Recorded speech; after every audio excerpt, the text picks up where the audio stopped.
Okay అండి, ఈరోజు ఏంటంటే బిఎన్ఎస్ చూసుకోండి.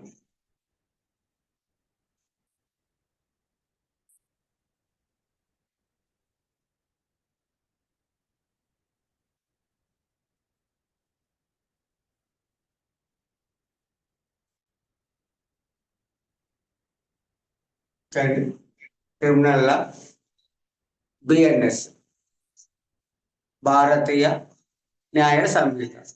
ఇది మనకి ఐపీసీని రీప్లేస్ చేసింది.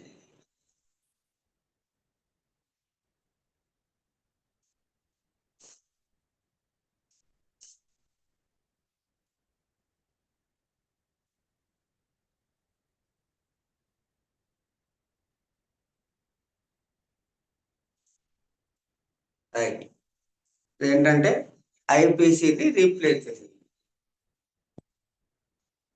ఐపీసీ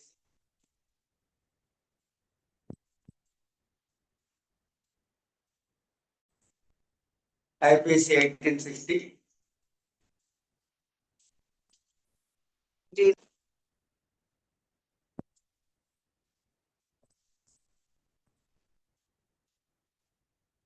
ఐపీసీని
హలో, ఇదే ప్రాబ్లం. ఓకే, రైట్ అయిపోయాను.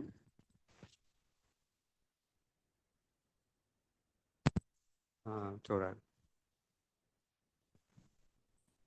చూద్దాం. ఈ రోజుకి 2 days బాగానే ఉందండి. ఓకే,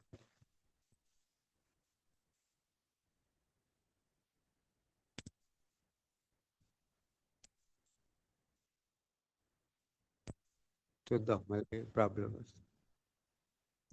ఓకే, 1833లో బ్రిటిష్ పార్లమెంట్లో ఇండియా కోసం ఒక యాక్ట్ పాస్ అయిందండి. అది చార్టర్ 18. ఈ యాక్ట్లో ఏం చేశారంటే, there shall be a law commission for India. India కోసం ఒక లా కమిషన్ని ఏర్పాటు చేయాలని చెప్పాడు. ఇండియా కోసం ఒక లా కమిషన్ని ఏర్పాటు చేయాలని 1833 యాక్ట్లో రాశారు. ఈ యాక్ట్ ప్రకారం 1834లో ఇండియాలో ఫస్ట్ లా కమిషన్ ఫామ్ అయింది. So first law commission in India 1834 formed according to Charter Act. దీని చైర్మనే Thomas Babington Macaulay, lord Macaulay. అది అసలు ఈయన ఫస్ట్ లా కమిషన్ చైర్మన్గా ఉండి మనకి ఐపీసీ డ్రాఫ్ట్ చేశారు. అంటే 1834 నుంచి 1858 వరకు డ్రాఫ్ట్ చేశారు. అంటే it took 24 years for drafting Indian penal code. అది అర్థం అవ్వాలి. ఎందుకు 200 years అయినా అదే ఐపీసీ ఇప్పటికి మనం ఫాలో అవుతున్నాం అంటే బిఎన్ఎస్ అయినా ఏం లేదు, ఐపీసీలో ఒక 10% మార్చారు అంతే, ఇంకా 10% కూడా ఉండదు. 7 అంటే 92% ఐపీసీనే బిఎన్ఎస్. మరి 200 years క్రితం డ్రాఫ్ట్ చేసిన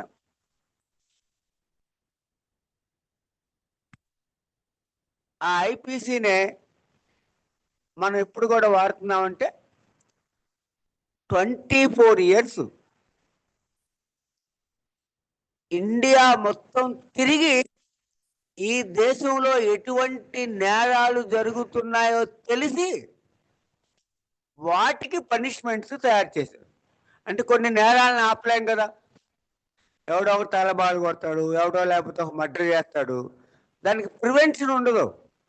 ఇప్పుడు చైల్డ్ మ్యారేజ్ జరుగుతుంది, ఊర్లో వాళ్ళందరికీ చెప్పి చైల్డ్ మ్యారేజ్ జరగకుండా చేయండి అని ఆపుతాం, అంటే ప్రివెన్షన్ ఉంటుంది. ఎవడికో కోపం వచ్చి మర్డర్ చేస్తాడు, దానికి ప్రివెన్షన్ ఉండదు, చేశాక పనిష్మెంట్ ఉంటుంది.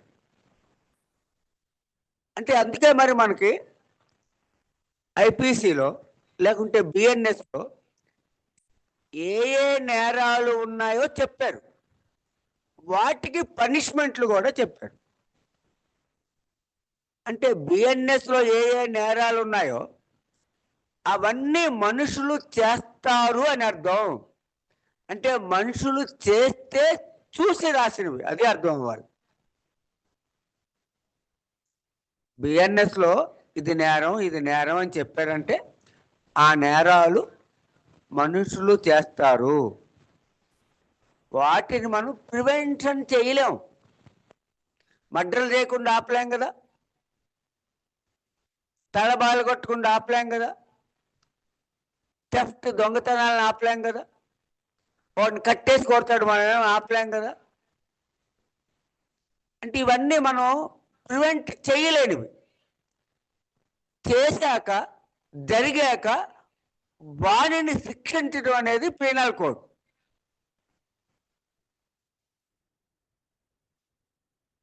సో బిఎన్ఎస్లు ఏముంటాయంటే ఈ దేశంలో ఏవి నేరాలు, వాటికి పనిష్మెంట్లు ఏంటి ఉంటాయి. ఏవి నేరాలంటే బిఎన్ఎస్లో చెప్పినవే నేరాలు. This is known as substantive law. అంటే ఈ యాక్ట్లో చెప్పినవే నేరాలు. ఈ యాక్ట్లో చెప్పని దాన్ని హైకోర్టు కానీ సుప్రీంకోర్టు కానీ ఇది నేరం అని చెప్పడానికి లేదు. ఈ యాక్ట్లో చెప్పిన వాటిని హైకోర్టులు కానీ సుప్రీంకోర్టులు కానీ నేరాలని చెప్పడానికి లేదు, అది అర్థం అవ్వాలి. అంటే ఒకవేళ సుప్రీంకోర్టు చెప్తుంది కదా అంటే ముగ్గురు ఎక్కకూడదు, మనం ఎక్కుతాం కదా, తలబాలు కొడతకూడదు తలబాలు కొడతాం కదా, కట్నం తీసుకోకూడదు తీసుకుంటాంగా, అట్లా కోర్టులు కూడా చేయకూడని పనులు చేస్తూ ఉంటాయి. ఎవరైనా ఒకటే లాకి, అందుకే కంటెంప్ట్ ఆఫ్ కోర్టులు ఉంటాయి. ఈవెన్ జడ్జెస్ కూడా ఆయనకు ఉన్న అధికారాన్ని ఉపయోగించరా, contempt of his own court. లేని అధికారాన్ని చేశాడు contempt of his own court. ఇట్లా అసలు ఈ దేశంలో నేరాలు పనిష్మెంట్లు ఎన్ని రకాల పనిష్మెంట్లు ఉన్నాయి. ఈ దేశంలో బిఎన్ఎస్లో చెప్పినవే పనిష్మెంట్లు. నువ్వు ఏ యాక్ట్ కింద అయినా నేరం చేయి, ఇన్కమ్ ట్యాక్స్ లా కింద నేరం చేయండి, లేకపోతే పోక్సో యాక్ట్ కింద నేరం చేయండి, ఎస్సీ యాక్ట్ కింద నేరం చేయండి, ఏ యాక్ట్ కింద క్రైమ్ జరిగినా వాటికి పనిష్మెంట్లు బిఎన్ఎస్లో చెప్పినవే. సో ఏముంటాయి బిఎన్ఎస్లో? What are offences and their punishments. ఏమన్నా ఎక్సెప్షన్స్ ఉంటే ఆ ఎక్సెప్షన్స్, అవసరమైన డెఫినిషన్లు, అవసరమైన డెఫినేషన్లు, ఎవరికి అప్లికబిలిటీ. సో ఇప్పుడు బిఎన్ఎస్ కొంచెం, సో ఐపీసీ 1833 చార్టర్ యాక్ట్ ప్రకారం 1834లో ఫస్ట్ లా కమిషన్ ఫామ్ అయింది. ఆ first law commission chairman Thomas Babington Macaulay. ఆయన ఐపీసీని డ్రాఫ్ట్ చేశాడు. 24 years పట్టింది. 1858లో ఆయన చనిపోయాడు. 1860లో అప్పుడు మనకి గవర్నర్ జనరల్ ఉంటారు. ఆ గవర్నర్ జనరల్ ఆఫ్ ఇండియా లేకుంటే వైస్రాయ్ కౌన్సిల్లో పాస్ అయింది, అంటే పార్లమెంట్లో పాస్ అయినట్టు. 1862 నుంచి ఫోర్త్లోకి వచ్చింది. దానిని 2024 ఫస్ట్ జూలైన రిపీల్ చేసి దాని ప్లేస్లో బిఎన్ఎస్ పెట్టారు. ఓకే, ఇది బిఎన్ఎస్ కొంచెం ప్రీ హిస్టరీ. సో భారతీయ న్యాయ సంహితకి ప్రీ హిస్టరీ అది.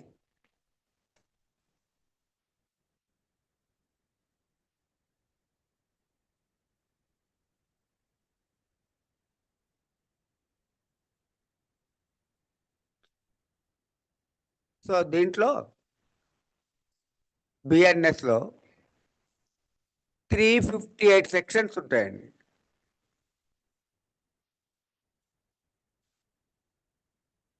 ఇప్పుడు మొన్న వచ్చిన 3 కొత్త యాక్టులు కూడా బిఎన్ఎస్ కానీ, బిఎన్ఎస్ఎస్ కానీ, బిఎస్ఏ కానీ ఫస్ట్ జూలై 2024 ఫస్ట్ జూలై 2024 నుంచి ఫోర్త్లోకి వచ్చింది. 358 సెక్షన్స్ ఉంటాయి, డివైడెడ్ ఇంటూ 20 చాప్టర్స్.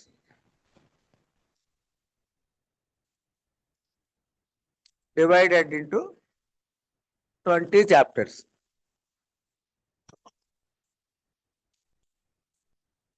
సో బిఎన్ఎస్లో 358 సెక్షన్స్ ఉంటాయి. పాత ఐపీసీలో 511 ఉండేవి. అంటే ఏం లేదు, డెఫినేషన్లో 40 ఉన్నాయనుకోండి, ఆ 40 డెఫినేషన్లన్నీ ఒక్కొక్క సెక్షన్లో ఇచ్చారు అక్కడ. ఇవన్నీ కలిపి ఒకే సెక్షన్లో ఇచ్చారు. సెక్షన్ 2లోనే డెఫినేషన్ల కింద ఇచ్చారు. అట్లా కొన్ని సెక్షన్లు తగ్గినాయి తప్ప పేజీలు తగ్గలేదు, ఏం తగ్గలేదు. ఓకే అండి, రైట్. సో బిఎన్ఎస్ అంటే ఫస్ట్ భారతీయ న్యాయ సంహిత. దీని old name IPC. IPC 1860 consists of 358 sections, 20 chapters. ఏముంటాయి అసలు బిఎన్ఎస్ లో, ఏముంటాయో చూస్తాం.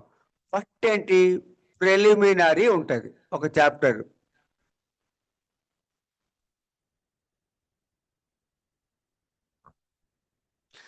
దీంట్లో ఏముంటుంది, ప్రిలిమినరీలో ఎక్స్టెంట్ అంటే అప్లికబిలిటీ,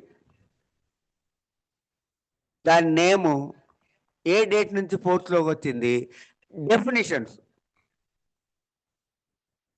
అంటే ఊరికే మనం 20 చాప్టర్లు ఫస్ట్ 2 లైన్లు చూస్తాం. ప్రిలిమినరీలో డెఫినేషన్స్ ఉంటుంది. దీని ఎన్ఫోర్సబిలిటీ, అప్లికబిలిటీ, ఎక్స్టెంట్ ఉంటుంది. Whole India. హోల్ ఇండియాలో ఏంటంటే ఫస్ట్ మనకు అర్థం అవ్వాలి, BNS every person guilty of offense under BNS within the territory of India shall be punishable under BNS. Every person guilty of an offense under BNS within the territory of India shall be punishable under BNS, not other code. అంటే ఈ దేశ భూభాగంలో India ఉందండి.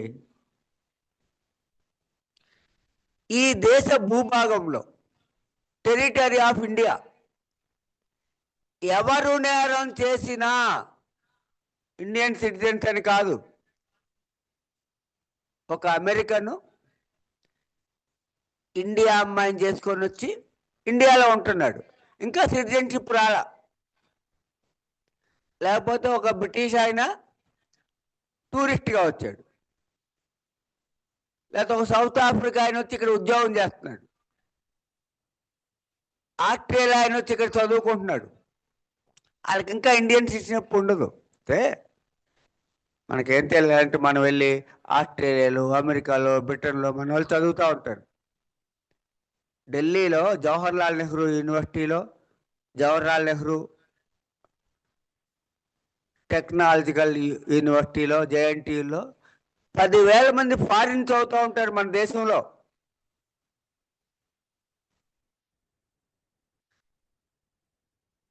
అయితే ఇక్కడ every person, అంటే ఈ దేశం అతనైనా కాకపోయినా ఈ దేశ భూభాగంలో ఒక నేరం చేశాడండి, పనిషబుల్ అండర్ బిఎన్ఎస్. అది అర్థం అవ్వాలి. టెరిటరీ ఆఫ్ ఇండియా, భారతదేశ సరిహద్దుల్లో, లేదు సీ వాటర్ ఉంటుంది. ఇప్పుడు ఇక్కడ బే ఆఫ్ బెంగాల్ ఉందనుకోండి,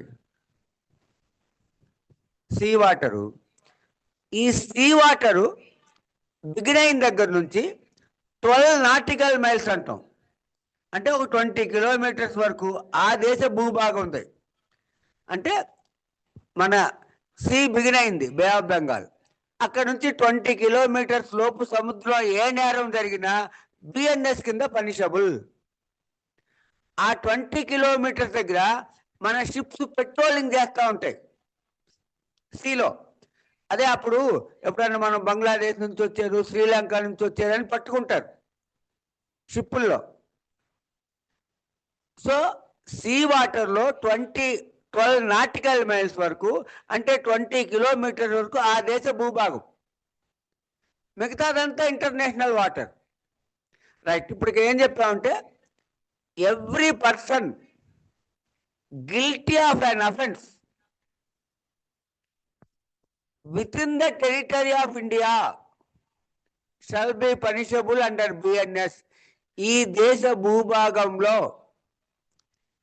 ఏ దేశం వాడైనా సరే, ఎవరైనా సరే నేరం చేస్తే బిఎన్ఎస్ కింద punishable, not of other act అని చెప్పారు.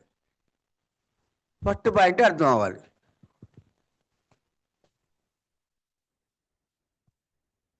సో ఈ దేశ భూభాగంలో ఎవరు నేరం చేసినా, వేరే దేశం వాళ్ళు నేరం చేసినా బిఎన్ఎస్ కింద పనిషబుల్, ఎవ్రీ పర్సన్. రెండోది any person,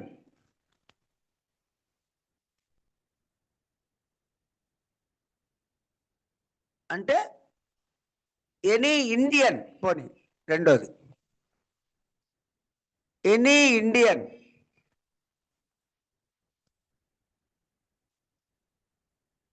guilty of offense under BNS beyond India shall be punishable under BNS. రెండో పాయింట్ ఏంటి? ఫస్ట్ పాయింట్ ఏం చెప్పాం?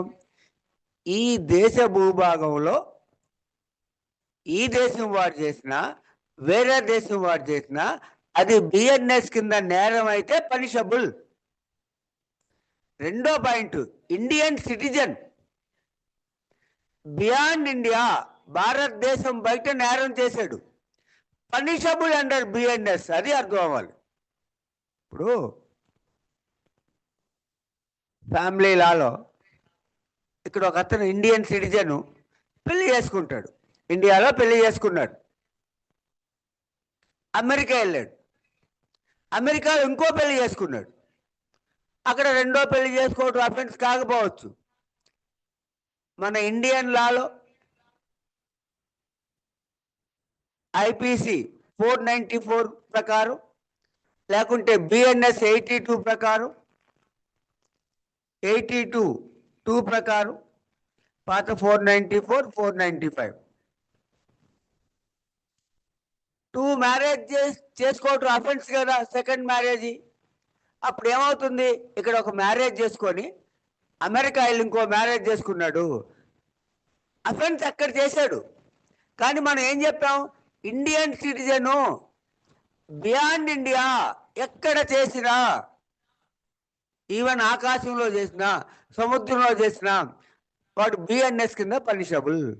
అందుకే ఇలా సెకండ్ మ్యారేజ్ చేసుకున్న వాళ్ళని మెయింటెనెన్స్ కేసుల్లో, డైవర్స్ కేసుల్లో లాక్కొస్తూ ఉంటారు వేరే దేశాల నుంచి. రెండు పాయింట్లు చెప్పారు. ఒకటి, ఇండియన్ భూభాగంలో, టెరిటరీ ఆఫ్ ఇండియాలో ఎవ్రీ పర్సన్ ఎవరు చేసినా బిఎన్ఎస్ నేరం చేసినా బిఎన్ఎస్ కింద పనిషబుల్. రెండు, ఎవరు చేసినా అంటే ఇండియన్ సిటిజనే కాదు, ఒక అమెరికన్ వచ్చి లేకపోతే ఒక ఇండియన్ అమ్మాయి ఉంది, జర్మనీ వెళ్ళింది, జర్మనీ అబ్బాయిని చేసుకొని ఇండియాకి వచ్చింది, ఇండియాలో ఉంటున్నారు, అతనికి సిటిజన్షిప్ రాదు కదా, అతను నేరం చేసిన బిఎన్ఎస్ కింద పనిషబుల్. తెలుసు కదా అది. ఇండియన్ అమ్మాయిలు జర్మనీ వెళ్ళారంటే పెళ్లి చేసుకొని వస్తున్నారు చాలామంది. రైట్. రెండోది, ఇండియన్ సిటిజన్ ఈ దేశంలో కాకుండా వేరే దేశంలో చేరినా కూడా, నేరం చేసినా కూడా బిఎన్ఎస్ కింద నేరం చేస్తారు. ఒక ఇండియన్ సిటిజను అమెరికాలో మర్డర్ చేశాడండి, జాగ్రత్త, ఇండియన్ సిటిజను అమెరికాలో మర్డర్ చేశాడు, బిఎన్ఎస్ కింద పనిషబుల్. అతను మనకి అహ్మదాబాద్లో దొరికాడు, అహ్మదాబాద్లో నేరం చేసినట్లు లెక్క. రెండోది,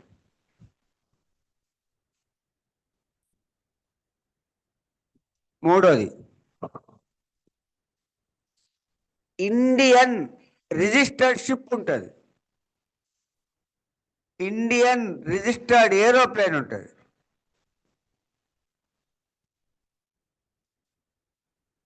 ఒక ఇండియన్ షిప్ అండి, లేకపోతే ఇండియన్ ఏరోప్లేన్. ఇండియన్ ఏరోప్లేన్ అంటే ఎయిర్ ఇండియా. ఇప్పుడు ఇండియన్ రైల్వేస్ అంటే ఇండియాలో తిరుగుతాయి, ఇండియన్ ఎయిర్లైన్స్ అంటే ఇండియాలో తిరుగుతాయి, ఎయిర్ ఇండియా అంటే ఫారిన్ వెళ్తాయి. ఇండియన్ ఎయిర్లైన్స్ అని రాసి ఉందనుకోండి, అవి domestic aeroplanes, Indian airlines. Air India అంటే ఫారిన్. సో ఇండియన్ షిప్ లేకుంటే ఇండియన్ ఏరోప్లేన్, కొన్ని షిప్ తీసుకున్నాం. ఫస్ట్ ఇండియన్ షిప్ కెనడాలో ఉంది, ఇండియన్ షిప్ కెనడా హార్బర్లో ఉంది ఇండియన్ షిప్. ఈ ఇండియన్ షిప్లో ఒక కెనడియన్ ఒక అమెరికన్ని చంపాడు. ఇండియన్ షిప్లో అమెరికన్ అతన్ని కెనడా అతను చంపాడు. ఆ కెనడా అతను పనిషబుల్ అండర్ బిఎన్ఎస్. మన ఇండియన్ రిజిస్టర్డ్ షిప్పుల్లో, ఇండియన్ రిజిస్టర్డ్ ఏరోప్లేన్లో అవి ఎక్కడున్నప్పుడైనా ఎవరు నేరం చేసినా బిఎన్ఎస్ కింద పనిషబుల్. ఇండియన్ ఏరోప్లేన్ వెళ్తుందండి, మన ఎయిర్ ఇండియా ఇండియన్ ఏరోప్లేన్లు ఎక్కడో ఆస్ట్రేలియా దగ్గర ఆకాశంలో ఉంది. అక్కడ ఒక ఆస్ట్రేలియా ఆయన జర్మనీ ఆయన్ని చంపాడు. ఆ ఆస్ట్రేలియా అతను పనిషబుల్ అండర్ బిఎన్ఎస్, అది అర్థం అవ్వాలి. నాలుగో పాయింట్ ఏంటంటే computer resource hacking.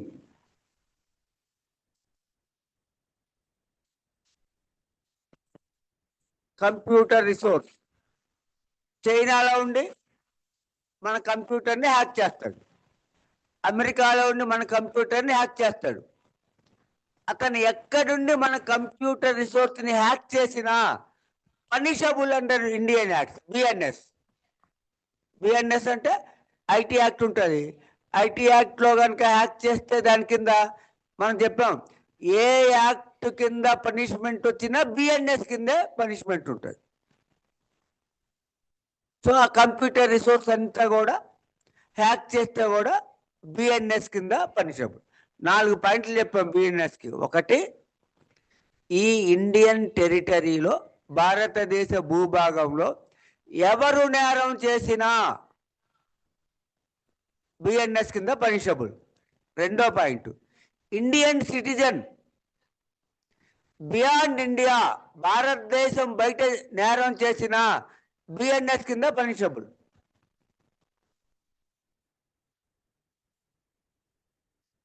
Third one, Indian షిప్లో, ఇండియన్ ఏరోప్లేన్లో అవి ఎక్కడున్నప్పుడు నేరం చేసినా, నేరం చేసిన వాడు ఎవడైనా బిఎన్ఎస్ కింద పనిషబుల్. నాలుగోది, కంప్యూటర్ రిసోర్స్, ఏ దేశంలో ఉండి మన ఇండియన్ కంప్యూటర్ని హ్యాక్ చేసినా బిఎన్ఎస్ కింద పనిషబుల్. నాలుగే నాలుగు. దీనికి ఒక నాట్ అప్లికబుల్ ఏంటంటే,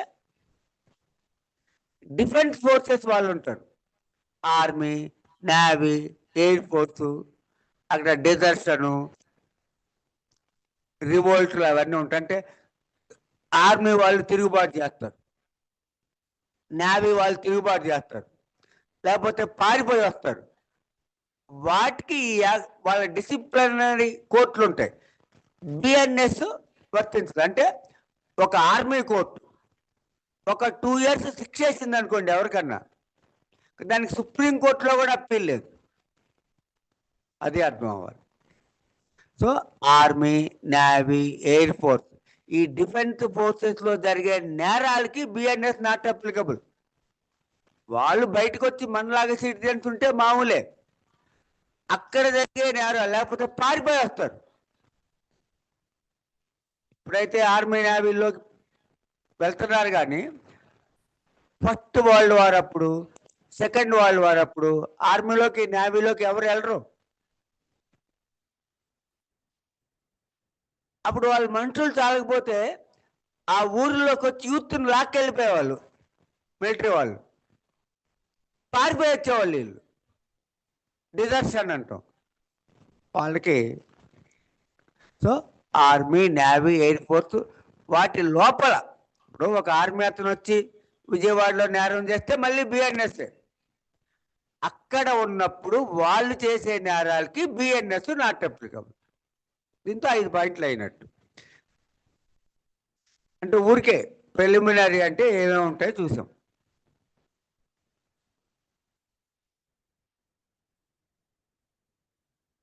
ఇంకేముంటాయంటే కొన్ని డెఫినిషన్స్ ఉంటాయి,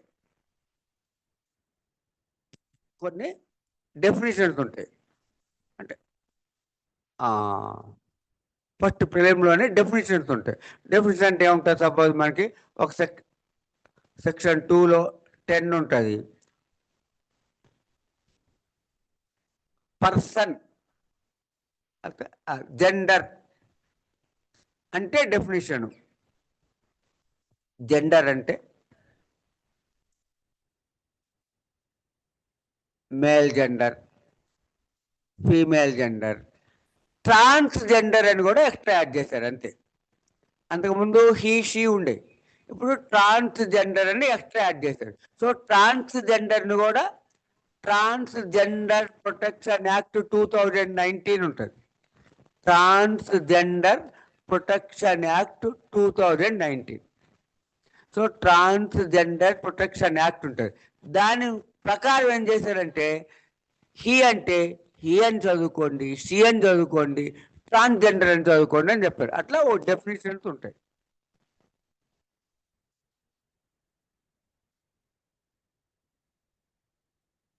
లేదు, సెక్షన్ 2లో 17లో లైఫ్ అంటే ఏంటో ఉంటుంది. ఇది మామూలుగా ఇంపార్టెంట్. లైఫ్ అంటే డెఫినేషన్స్ ఒక 4-5 చూసి నెక్స్ట్ చాప్టర్కి వెళ్ళిపో. లైఫ్ ఇప్పుడు మనకి చాప్టర్ 2లో పనిష్మెంట్స్ ఉంటాయి. చాప్టర్ 2 పేరు పనిష్మెంట్స్.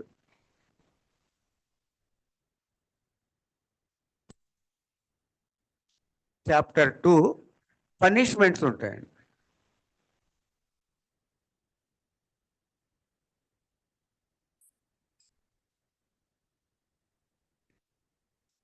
పనిష్మెంట్స్ అంటే సెక్షన్ 4లో పనిష్మెంట్స్ అంటే ఏమేమి ఉంటాయి మనం చెప్పాం.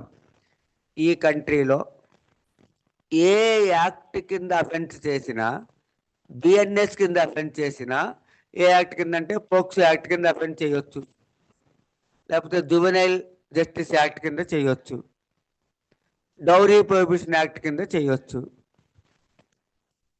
ఏ గేమింగ్ యాక్ట్ కింద చేయొచ్చు, ఎక్సైజ్ యాక్ట్ కింద చేయొచ్చు, ఇన్కమ్ ట్యాక్స్ యాక్ట్ కింద చేయొచ్చు, SC/ST యాక్ట్ కింద చేయొచ్చు, ట్రాన్స్జెండర్ యాక్ట్ కింద చేయొచ్చు, ఇమ్మోరల్ ట్రాఫిక్ కింద చేయొచ్చు.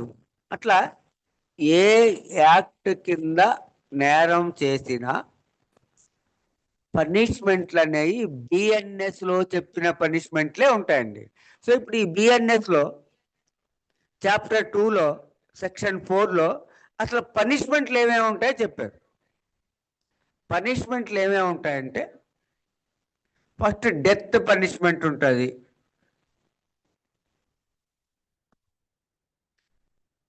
డెత్ పనిష్మెంట్ అంటే మరణ శిక్ష, ఉరి తీయడం. డెత్ పనిష్మెంట్ అంటే ప్రభుత్వాలే చంపేస్తాయి. ఇప్పుడు మనకి కల్పబుల్ హోమిసైడ్లు అని ఉంటాయి కదా, మర్డర్ చేస్తే కల్పబుల్ హోమిసైడ్. హోమిసైడ్ అంటే killing of a human being by another human being. ఒక మనిషి ఇంకో మనిషిని చంపడాన్ని హోమిసైడ్ అంటాం. ఇప్పుడు సూయిసైడ్ అతనికి అతనే చచ్చిపోవడం, జెర్మిసైడ్ జెర్మ్స్ని చంపడం, పెస్టిసైడ్ పెస్ట్ని చంపడం. అట్లా హోమిసైడ్ అంటే ఒక మనిషి ఇంకో మనిషిని చంపడం. కల్పబుల్ హోమిసైడ్ అంటే శిక్షించదగిన మర్డర్. లాఫుల్ హోమిసైడ్లు ఉంటాయి, అదే అర్థం అవ్వాలి. ఒక మనిషిని ఇంకో మనిషిని చంపితే కల్పబుల్ హోమిసైడ్ శిక్ష పడే ఉంటాయి. లాఫుల్ హోమిసైడ్ గవర్నమెంట్ ఉరి శిక్ష వేసింది, ఒకడు ఉరి తీసాడు, వాడికి శిక్ష ఉండదు కదా, ఇది లాఫుల్ హోమిసైడ్. ఓకే, పనిష్మెంట్లో ఫస్ట్ పనిష్మెంట్ ఏంటంటే డెత్. ఫస్ట్ పనిష్మెంట్ డెత్ అండి, మరణ శిక్ష. రెండోది life imprisonment, imprisonment for life. Third one imprisonment.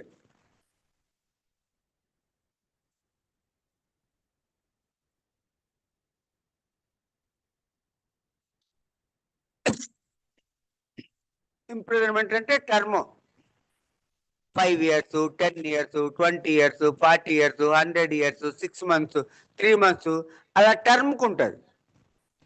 ఈ ఇంప్రిజన్మెంట్ ఫర్ టర్మ్లో 2 రకాలు ఉంటాయి, రిగరస్ ఇంప్రిజన్మెంట్, సింపుల్ ఇంప్రిజన్మెంట్. మళ్ళీ చెప్తాను, ఊరికి ముందు అసలు హెడ్డింగ్లు. తర్వాత ఫోర్ఫీచర్ ఆఫ్ ప్రాపర్టీ.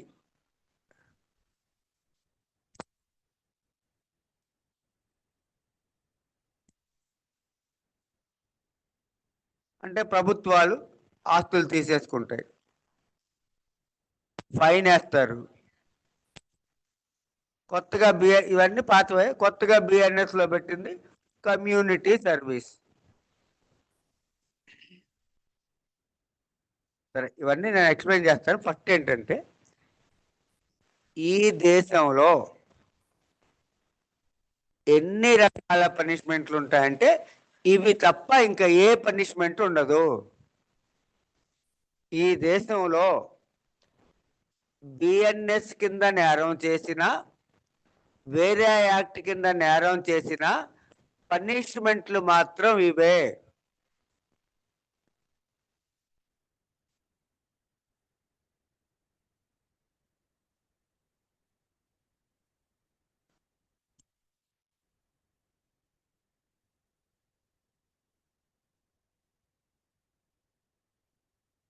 ఓకే అండి, ఇంకా ఈ దేశంలో పనిష్మెంట్లు వేరే లేవు. ఒకటి డెత్ పనిష్మెంట్. డెత్ పనిష్మెంట్ అంటే మరణ శిక్ష, మనకు అర్థమయ్యే భాషలో ఉరి తీసేయడం. ఈ డెత్ పనిష్మెంట్లు ఎవరు వేస్తారు? ఓన్లీ జిల్లా కోర్టులు వేస్తాయి, ట్రయల్ కోర్టులు. ట్రయల్ కోర్టు శిక్షలు వేసేదంతా ట్రయల్ కోర్టే కదా, జిల్లా కోర్టులు దాని కింద కోర్టులు. ఇప్పుడు మనకి జూనియర్ సివిల్ జడ్జి కోర్టులు ఉంటాయి, సీనియర్ సివిల్ జడ్జి కోర్టులు ఉంటాయి, జిల్లా కోర్టులు ఉంటాయి, ఏడీజే కోర్టులు, పీడీజే కోర్టులు. జూనియర్ సివిల్ జడ్జి కోర్టులు ఆ జడ్జెస్ 3 years లోపే పనిష్మెంట్ వేయాలి, వాళ్ళ పవరు. సీనియర్ సివిల్ జడ్జి కోర్టులు 7 years లోపు. 7 years అబౌవ్ కానీ, లైఫ్ కానీ, డెత్ కానీ జిల్లా కోర్టులు వేస్తాయి. సో పవర్స్ ఆఫ్ కోర్టులో ఫస్ట్ జూనియర్ సివిల్ జడ్జి కోర్టులు ఉంటాయండి, జేసీజీ ఎగ్జామ్ రాస్తారు. ఈ junior civil judge court 3 years వరకే పనిష్మెంట్ వేస్తుంది, అంతకంటే ఎక్కువ వాళ్ళకి పవర్ ఉండదు. అంటే ఆ లోపు శిక్ష పడే కేసులే వాళ్ళు విచారిస్తారు. సీనియర్ సివిల్ జడ్జి కోర్టులు ఉంటాయి, 3 years దాటాక 7 years లోపు పనిష్మెంట్లు పడే కేసులే వాళ్ళు ట్రయల్ చేస్తారు. 7 years వరకే శిక్ష వేసే పవర్ ఉంటుంది. 7 years దాటినా, లైఫ్ ఇంప్రిజన్మెంట్ అయినా, డెత్ ఇంప్రిజన్మెంట్ అయినా జిల్లా కోర్టులు వేస్తారు, పీడీజేలు, ఏడీజేలు.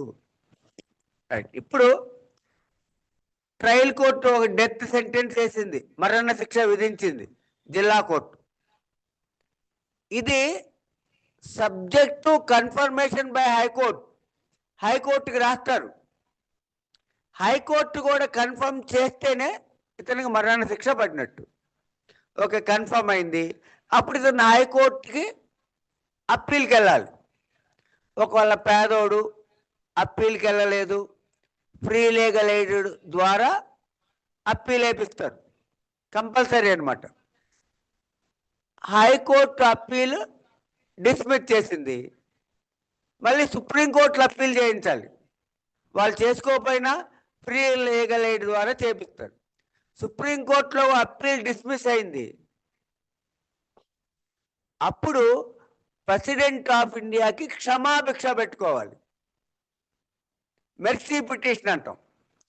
ప్రెసిడెంట్ ఆఫ్ ఇండియాకి మెర్సీ పిటిషన్ పెట్టుకుంటే అతను ఆ మెర్సీ పిటిషన్ని రిజెక్ట్ చేస్తే అప్పుడు ఉరిదీస్తారు. ఇది ప్రాసెస్. అది ఒక డెత్ పనిష్మెంట్. ఓకే, రెండోది లైఫ్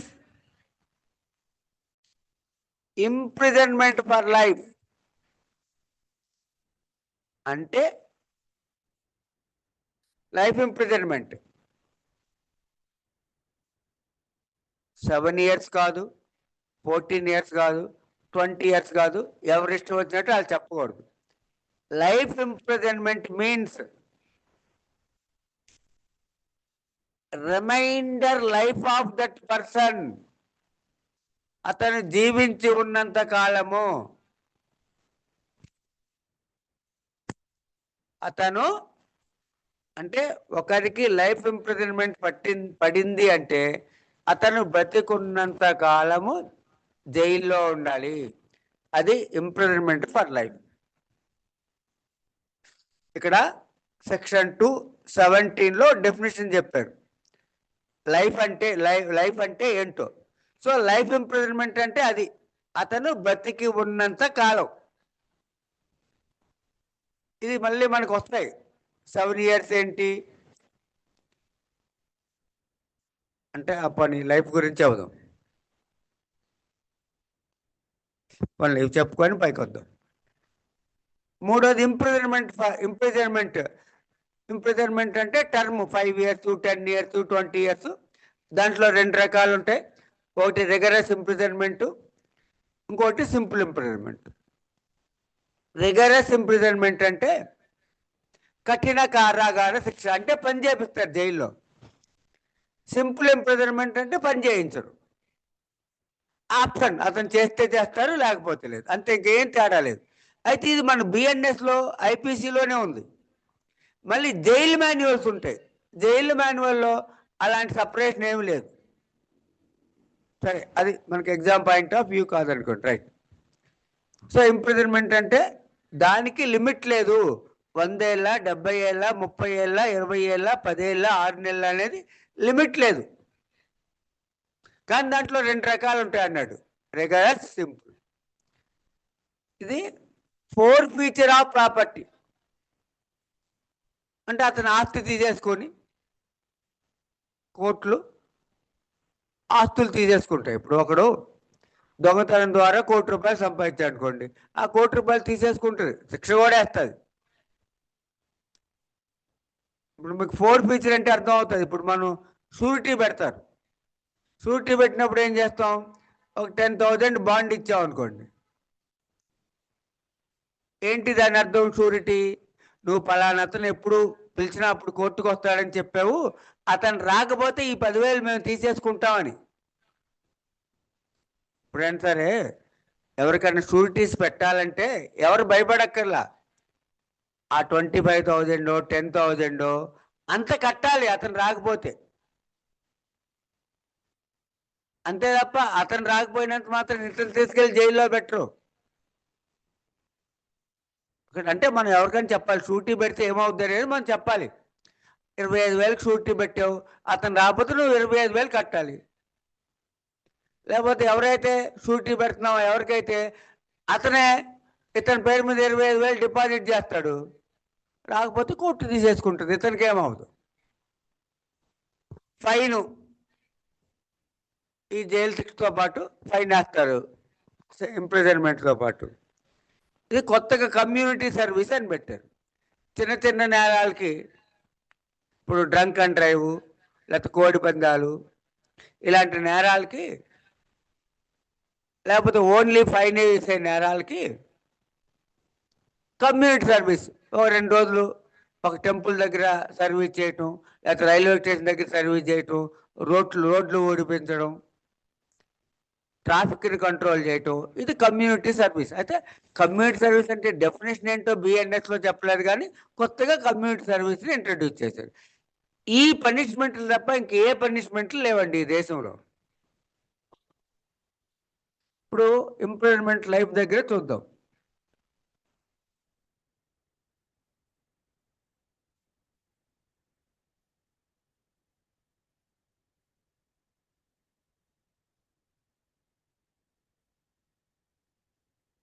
ఇంప్రిజన్మెంట్ దగ్గర అంటే లైఫ్ ఇంప్రిజన్మెంట్ అంటే బిఎన్ఎస్లో సెక్షన్ 217లో లైఫ్ అంటే డెఫినేషన్ చెప్పారు.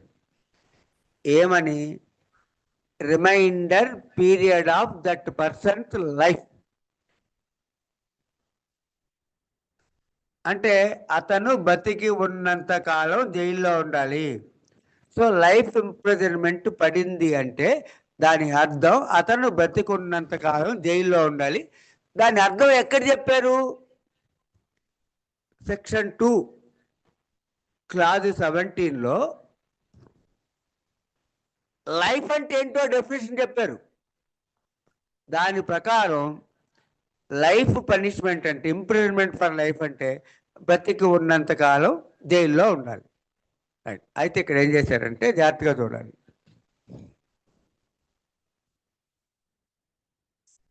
కమ్యూటేషన్ ఆఫ్ సెంటెన్స్ ఉంటుంది సెక్షన్ 5లో.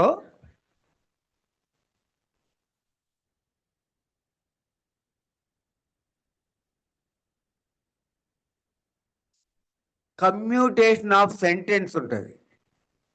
కమ్యూటేషన్ ఆఫ్ సెంటెన్స్ అంటే ఒక రకమైన శిక్షని వేరొక రకంగా మార్చడం. ప్రభుత్వాలు, గవర్నర్ అనుకోండి, article 161 of constitution, president of India article 72 of constitution. అంటే గవర్నమెంట్లకి పవర్ ఉంది. Without consent of the offender, అతని శిక్ష పడిన వాడి ఇష్టంతో సంబంధం లేకుండా ఒక రకమైన శిక్షను ఇంకో రకంగా మార్చొచ్చు. ఇప్పుడు ఫస్ట్ డెత్ పనిష్మెంట్ ఉందండి. ఏ రిపబ్లిక్ డేకో, గాంధీ జయంతికో, లేకపోతే హైకోర్టు, సుప్రీంకోర్టు ఈ డెత్ పనిష్మెంట్ని లైఫ్ ఇంప్రిజన్మెంట్గా మార్చొచ్చు. అండ్ ఇంకా అతను ఉరి తీయకుండా బతికున్నంత కాలం జైల్లో ఉంచుతారు. ఇది ఒక కమ్యూటేషన్. రెండోది, లైఫ్ ఇంప్రిజన్మెంట్ని నాట్ లెస్ దాన్ 7 yearsగా మార్చొచ్చు.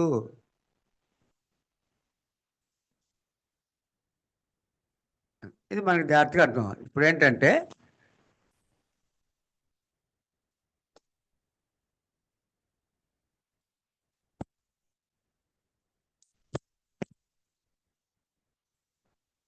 ఏమర్థం అవ్వాలంటే అండి,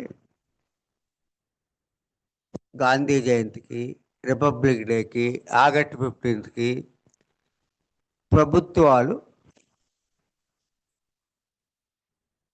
లైఫర్స్ని వదిలేస్తూ ఉంటాయి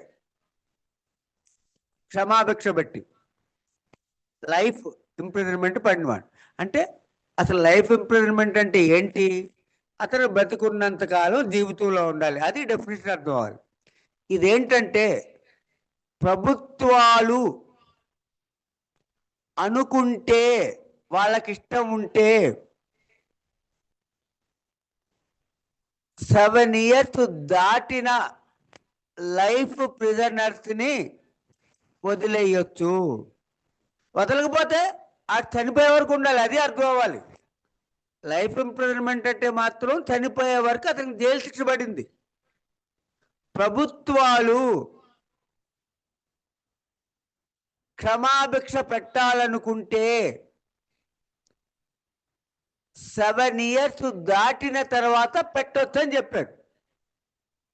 వాళ్ళ ఇష్టం. ఇప్పుడు ఒకటికి ఆల్రెడీ ఇప్పుడు 7 years అయింది. 5 years వరకు క్షమాభిక్ష లేదు, 12 years ఉంటాడు. ఎవ్రీ ఇయర్ ఏం వదలరు ప్రభుత్వాలు. ఇంతకుముందు ఈ పాయింట్ ఎలా ఉండేదంటే, ఎక్కడ చెప్పారంటే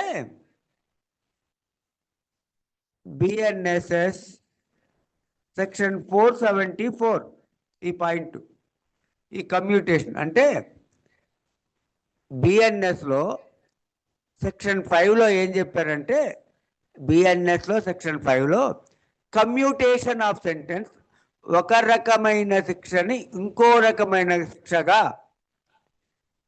బిఎన్ఎస్ఎస్లో సెక్షన్ 474లో చెప్పిన ప్రకారం మార్చొచ్చు అని చెప్పారు.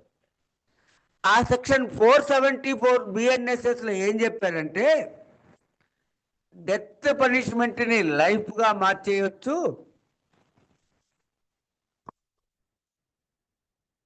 లైఫ్ ఇంప్రిజన్మెంట్ పడి జైల్లో ఉన్నాడు అనుకోండి, అతని లైఫ్ శిక్షని కావాలనుకుంటే నాట్ లెస్ దాన్ 7 yearsగా మార్చొచ్చు, 8 yearsగా మార్చొచ్చు, 10 yearsగా మార్చొచ్చు, 15 yearsగా మార్చొచ్చు. అంటే ఒక లైఫ్ జైల్లో ఉన్నాడండి, 12 ఏళ్ళు అయింది, 12 ఏళ్ళ తర్వాత క్షమాభిక్ష పెట్టి అతను వదిలేయచ్చు. జైల్లో ఉన్నాడు, 6 ఏళ్ళు అయింది, క్షమాభిక్ష పెట్టి వదిలేయడానికి లేదు. It may be commuted, it may be commuted, not less than 7 years, 7 ఏళ్లకు తగ్గకుండా మార్చాలి. అంటే ఒక లైఫ్ ప్రిజనర్ని 10 ఏళ్ళుగా మార్చేయచ్చు ప్రభుత్వం అనుకుంటే, వితౌట్ కన్సెంట్ ఆఫ్ అఫెండర్. నేరం చేసిన వారు అంటే నాకు లైఫ్ అన్నారుగా, 10 ఏళ్ళకి నేను వెళ్ళమంటే వెళ్ళనంటే కుదరదు. వాని ఇష్టంతో సంబంధం లేకుండా, వాని అంగీకారంతో సంబంధం లేకుండా జైలు నుంచి బయటేసేస్తాడు. ఈ పాయింట్ జాగ్రత్తగా, దీనికి తేడా అర్థం వాళ్ళని.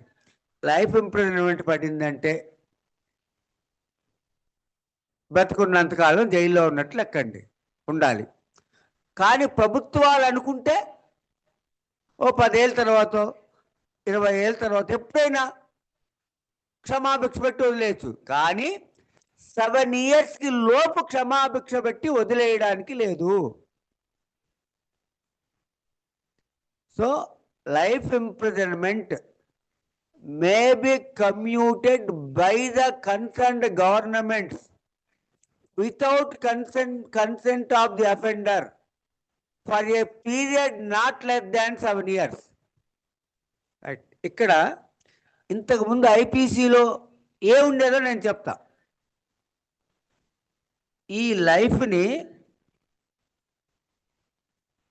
ఐపీసీలో 55 ప్రకారం ఈ లైఫ్ ఇంప్రిజన్మెంట్ని ఎలా మార్చొచ్చు అంటే నాట్ ఎక్సీడింగ్ 14 years.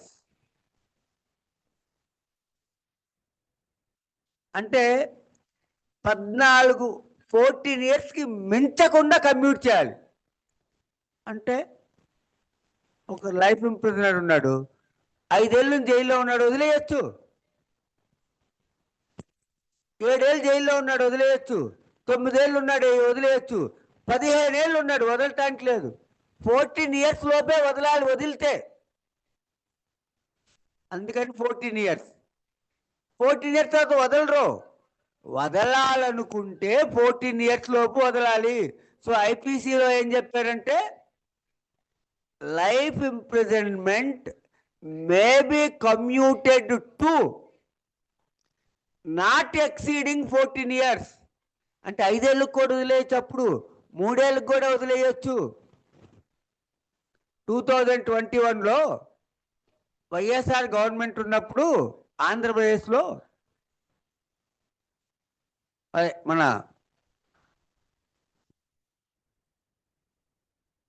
5 years దాటిన ఉమెన్ ప్రిజనర్స్ని వదిలేశారండి. 5 years దాటి అంటే లైఫ్ ఇంప్రిజన్. ఇప్పుడు 20 ఏళ్ళు శిక్ష పడింది, ఆడు 20 ఏళ్ళే. 10 ఏళ్ళు శిక్ష పడింది, 10 ఏళ్ళే. 7 ఏళ్ళు శిక్ష పడింది, 7 ఏళ్ళే. వాళ్ళకి కాకుండా లైఫర్స్ ఉమెన్ 5 years దాటిన ప్రతి ఒక్కరిని వదిలేశారండి. ఇప్పుడైతే 5 years కోవటానికి లేదు, 7 years లోపు వదలడానికి లేదు. అప్పుడు వదిలితే 14 years లోపు వదలాలి, 14 years దాటితే వదలటానికి లేదు. అయితే దానికి రూల్స్ ఉంటాయి. ఒకేసారి 2 మర్డర్లు చేస్తే వదలరు, రేప్ చేసి మర్డర్ చేస్తే వదలరు, చిన్న పిల్లల్ని మర్డర్ చేస్తే వదలరు, డబ్బులు తీసుకొని మర్డర్ చేస్తే వదలరు. అట్లా కొన్ని రూల్స్ ఉంటాయి. ఇంక వాళ్ళంతా లైఫ్ చనిపోవటమే జైల్లో. అందుకని అందరూ 14 years అనేవాళ్ళు. 14 years అంటే ఏంటి? Only for the purpose of commutation. అతన్ని వదలాలంటే 14 years లోపు వదలాలి, అంతే తప్ప లైఫ్ అంటే 14 years అని చెప్పరా. 14 years దాటింది ఇంకా అతను వదలడానికి లేదు. ఇప్పుడు 7 years లోపు వదలడానికి లేదు, 7 years దాటాక ఎప్పుడైనా వదలవచ్చు. దీనికి డిఫరెన్స్ అర్థం అవ్వాలండి. సో ఇప్పుడు మనం కొత్త వాళ్ళం కాబట్టి ఐపీసీ వదిలేయండి. బిఎన్ఎస్లో ఒకవేళ లైఫ్ ప్రిజనర్ని, లైఫ్ ఇంప్రిజన్మెంట్ని, ఆ లైఫ్ ప్రిజనర్ని ప్రభుత్వాలు క్షమాభిక్ష పెట్టి వదలాలంటే 7 years లోపు వదలడానికి లేదు. దాన్ని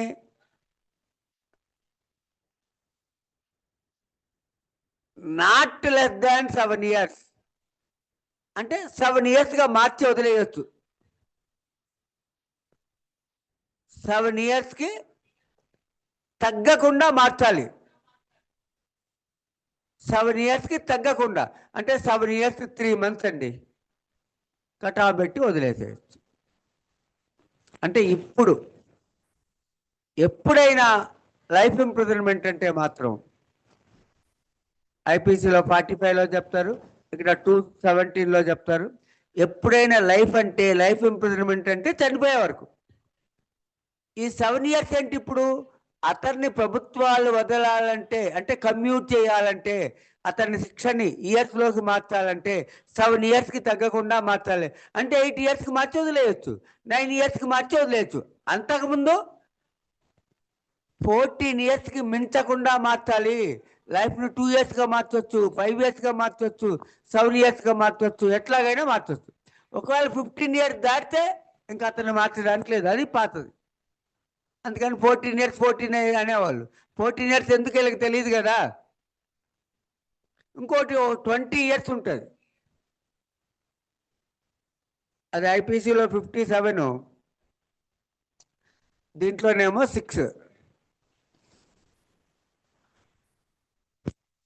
ఇదేంటంటే ఓకే, ఈ రెండు కొంచెం అర్థం అయితే తీసారు.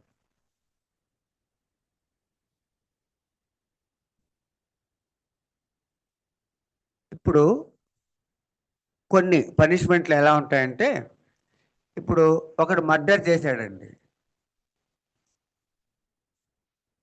మర్డర్కి పనిష్మెంట్ ఎంతో ఉంటుంది బిఎన్ఎస్లో. అటెంప్ట్ మర్డర్ చేశాడండి, దానికి కూడా పనిష్మెంట్ ఎంతో ఉంటుంది. ఒకడు థెఫ్ట్ చేశాడండి,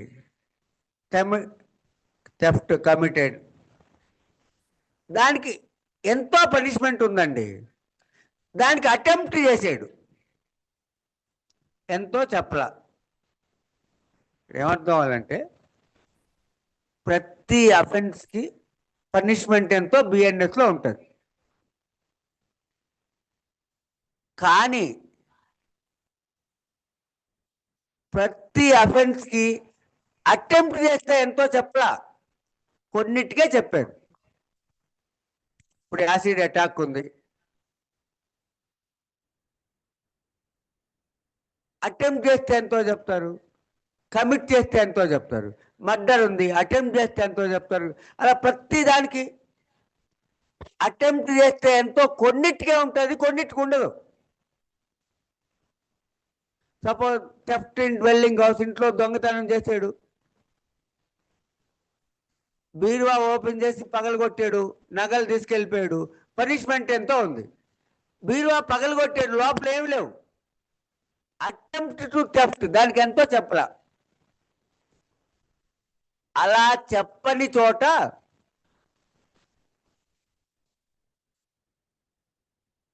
ఆ కమిట్ చేస్తే ఎంత పనిష్మెంటో దానిలో సగం పనిష్మెంట్ వేయాలని సెక్షన్ 62 బిఎన్ఎస్లో చెప్పారండి.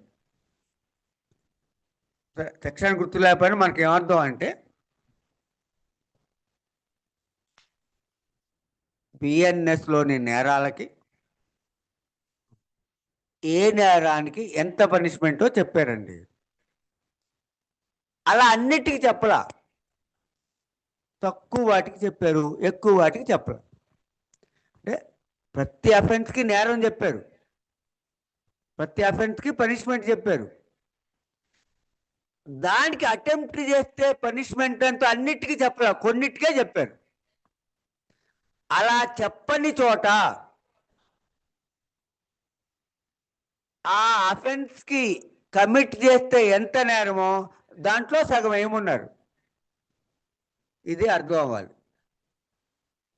ఒకే ఒక పాయింట్ ఏంటంటే, బిఎన్ఎస్లో ఒక 150 నేరాలు ఉన్నాయనుకుందాం, 200 నేరాలు ఉన్నాయనుకుందాం. ఈ 200 నేరాలకి కమిట్ చేస్తే ఎంత శిక్ష చెప్పారండి. వాటిలో ఒక 50 నేరాలకే అటెంప్ట్ చేస్తే ఎంతో చెప్పారు, మిగతా వాటికి చెప్పరా. మిగతా వాటికి ఏం చెప్పారంటే, ఒకవేళ అలా అటెంప్ట్ చేసాడనుకోండి, ఆ నేరం చేస్తే ఎంత శిక్షో దాంట్లో సగం వేయండి అని చెప్పారు. ఇది అర్థం అవ్వాలి, ఇంతవరకు అర్థం అవ్వాలి. ఇప్పుడు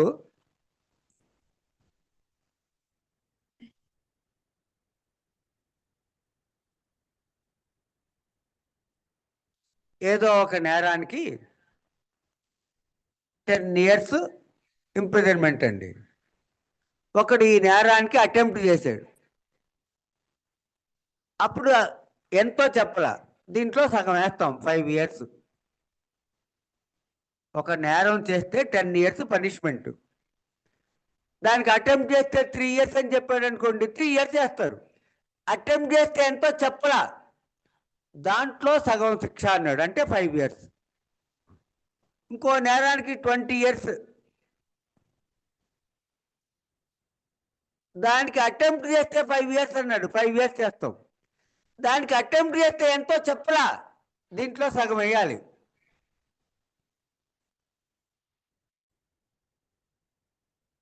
ఒక నేరం చేస్తే 3 years, దానికి అటెంప్ట్ చేస్తే ఎంతో చెప్పరా, దీంట్లో సగం 1.5 year. అయితే ఈ 3 వివరంగా అర్థం అవ్వాలి. ఇప్పుడు ఏంటంటే, ఒక అతను ఒక నేరం చేస్తే లైఫ్ ఇంప్రిజన్మెంట్,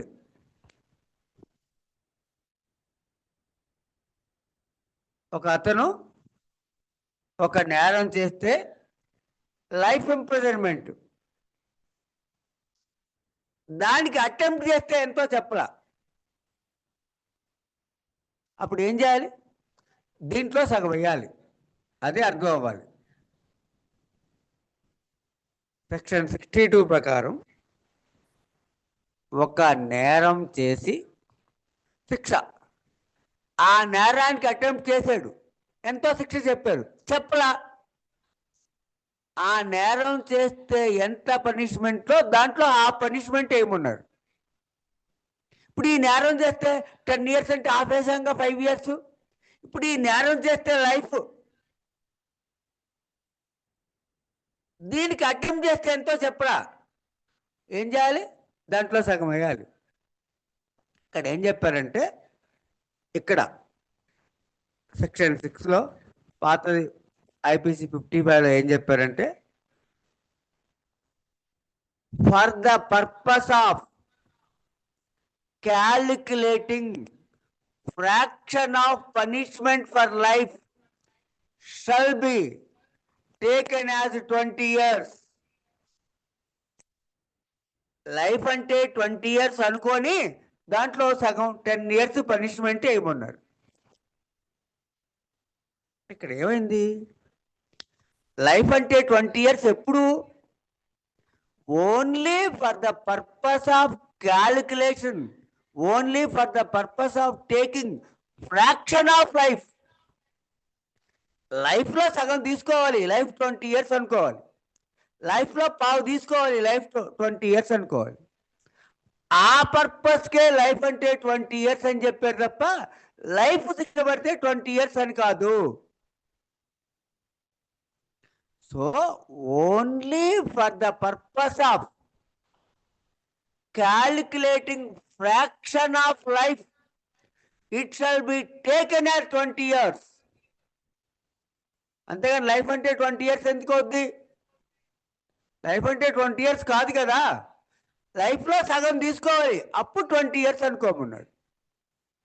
కమ్యూట్ చేయాలి, అప్పుడు నాట్ లెస్ దాన్ 7 years అన్నాడు. But life means remainder period of that person, అది అర్థం అవ్వాలి. అంటే లైఫ్ అంటే కొంచెం,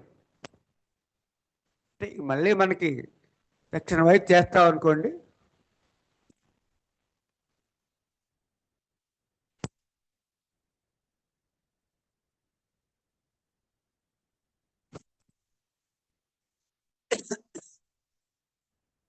అలాగే డెఫినేషన్లో చూడండి, మనకి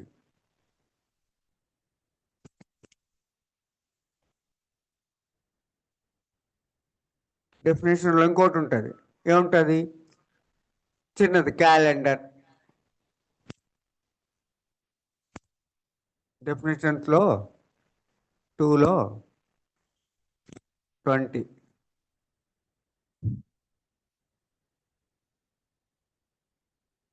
క్యాలెండర్స్. ఇప్పుడు సెక్షన్ 2లో 20లో definition month and year.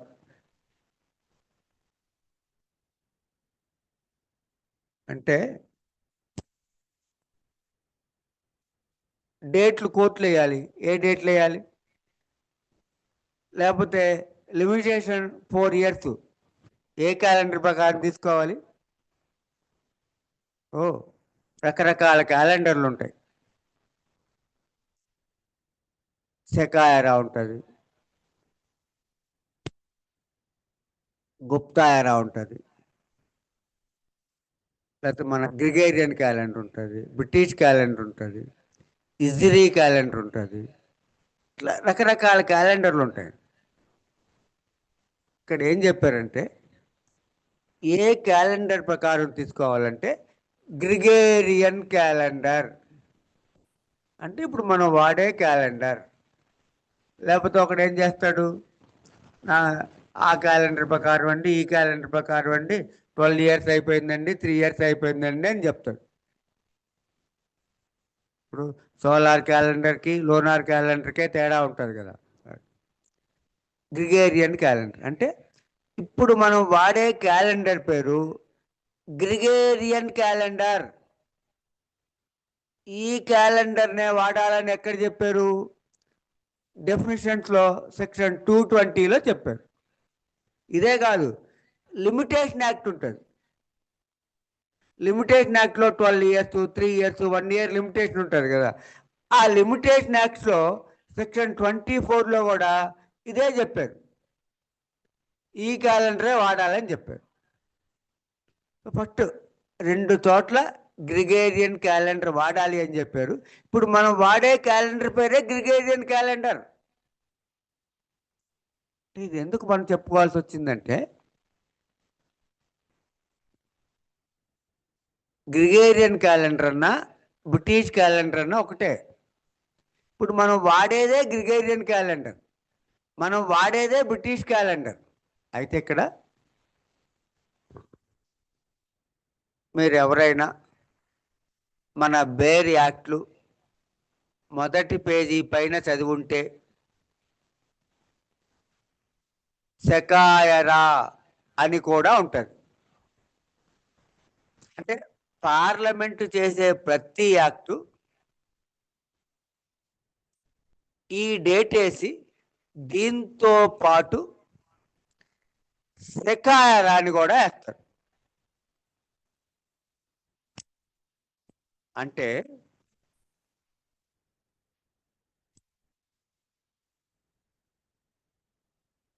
First ఇది ఈ Gregorian calendar Indian national calendar కాదు.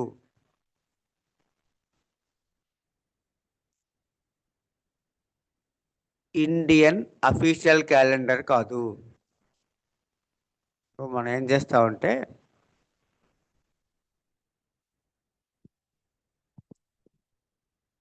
సరే ఫస్ట్ ఈ క్యాలెండర్ ఏంటో చూసి మనకేమర్థం అవ్వాలంటే అండి, ఇండియన్ పార్లమెంటు చేసిన యాక్టులు, సెంట్రల్ గవర్నమెంట్ ఇచ్చిన నోటిఫికేషన్లు, వాటన్నిటిలో సెకాయరా అని డేట్ ఉంటుంది. అంటే ఇప్పుడు గ్రిగేరియన్ క్యాలెండర్ ప్రకారం డేట్ వేస్తూ మళ్ళీ సెకాయరా దాని డేట్ కూడా ఉంటుంది. అంటే ప్రజలకు అర్థం కాదు కాబట్టి గ్రిగేరియన్ క్యాలెండర్ వాడతాం. ఇప్పుడు మనకి నేషనల్ అంతం ఉంటుంది, నేషనల్ సాంగ్ ఉంటుంది, నేషనల్ బోర్డ్ ఉంటుంది. అలాగ మనకి ఒక నేషనల్ క్యాలెండర్ ఉంది, దాని పేరు సెకాయరా. అంటే ఈ దేశం యొక్క క్యాలెండరు గ్రిగేరియన్ క్యాలెండర్ కాదు, సెకాయరా. ఇది national calendar of India, official calendar of India 1957 నుంచి. అందుకని పార్లమెంట్ చేసిన ప్రతి యాక్ట్లో ఈ సెకాయరా ప్రకారం డేట్ ఉంటుంది. మనకు అర్థం కాదు కాబట్టి గ్రిగేరియన్ క్యాలెండర్ ప్రకారం కూడా ఉంటుంది.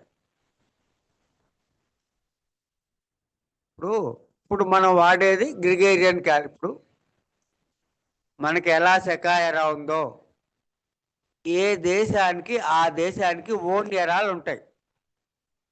ఇప్పుడు జపాన్ వానికి జపాన్ భాష ఉంటుందండి, చైనా వానికి చైనా భాష ఉంటుందండి. జర్మనీ వాళ్ళకి జర్మనీ లాంగ్వేజ్ ఉంటుందండి.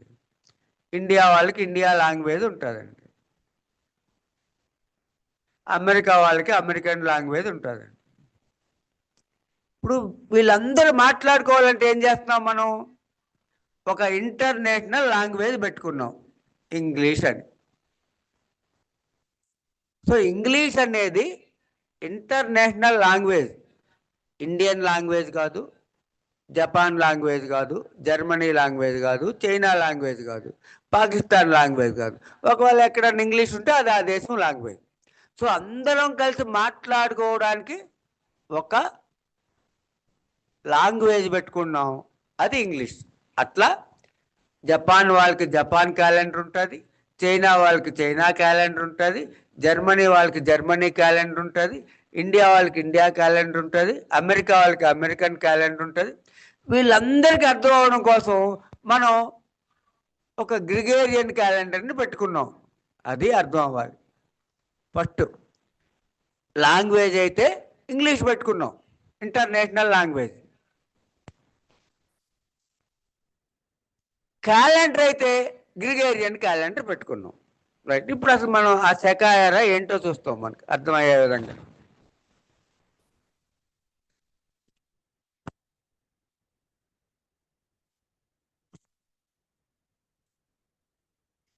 ఇప్పుడు అసలు ఏంటి గ్రిగేరియన్ క్యాలెండరు? ఇప్పుడు మనం ఈ గ్రిగేరియన్ క్యాలెండర్ ప్రకారం 2025లో ఉన్నామండి.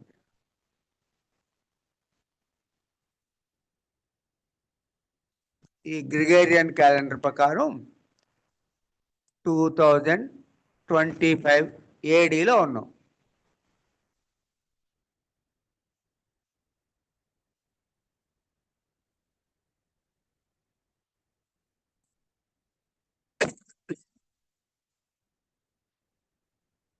ఏంటి అసలు ఈ 2025? ఇప్పుడు క్యాలెండర్లు ఎలా ఉంటాయంటే, ఏదో ఒకటి జరిగితే అక్కడ నుంచి లెక్కేస్తాం. ఇప్పుడు ఒక అతను పుట్టాడు, అతను పుట్టి 40 ఇయర్స్ అయ్యింది, అతను లెక్కేసుకున్నాడు.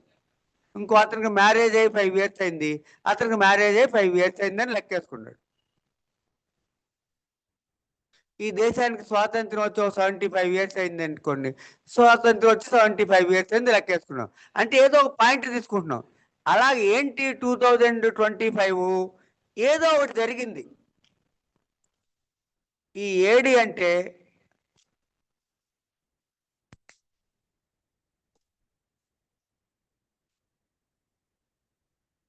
అన్నో డామినే, లాటిన్ వర్డ్. లేకుంటే అడోన్ డామినే. ఏంటి అన్నో డామినే, అడోన్ డామినే అంటే? దీని మీనింగు బర్త్ ఆఫ్ క్రైస్ట్. అంటే అసలు ఏంటి 2025 ఇయర్స్? జీసస్ క్రైస్ట్ పుట్టి 2025 ఇయర్స్ అయింది, అది దీని అర్థం. సో పుట్టి 100 ఇయర్స్ అయిందండి, 100 AD అని రాసుకున్నాం. ఇక్కడ పుట్టాడు జీరోలో, పుట్టి 100 ఇయర్స్ అయింది, 100 AD 2025. ఇప్పుడు మ్యారేజ్ అవ్వకముందు 3 ఏళ్ళు, నేను పుట్టకముందు 10 ఏళ్ళు, స్వాతంత్రం రాకముందు 20 ఏళ్ళు అంటాం. ఈయన పుట్టకముందు 100 ఏళ్ళు అనుకోండి, 100 BC, బిఫోర్ క్రైస్ట్. ఆయన పుట్టకముందు 3000 అనుకోండి, 3000 BC. సో ఇక్కడ కటాఫ్ పెట్టుకొని పుట్టకముందు 100 ఇయర్స్, 100 BC. పుట్టాక 200 ఇయర్స్, 200 AD. ఇంతవరకు ఒక్క పాయింట్ అర్థం అవ్వాలి, రైట్. ఇది అసలు, రైట్. ఇప్పుడు మన అఫీషియల్ క్యాలెండర్ పేరు శకాయరా అని చెప్పుకున్నాం. అంటే ఇది బిగాన్ ఇన్ 78 AD. 78 ADలో బిగిన్ అయిందండి.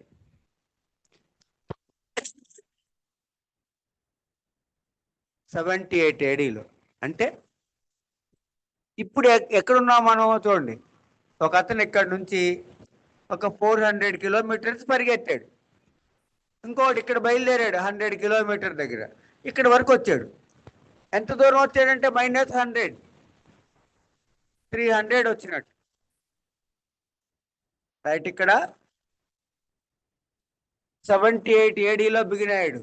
అంటే చూడండి, ఇక్కడ నుంచి 2025, ఇక్కడ 78లో బిగిన్ అయ్యి ఇక్కడికి వచ్చేసాడు, -78.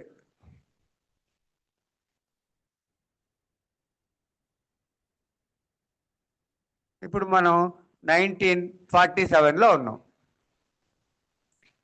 ఇండియన్ నేషనల్ క్యాలెండర్ ప్రకారం ఇప్పుడు మనం 1947లో ఉన్నాం.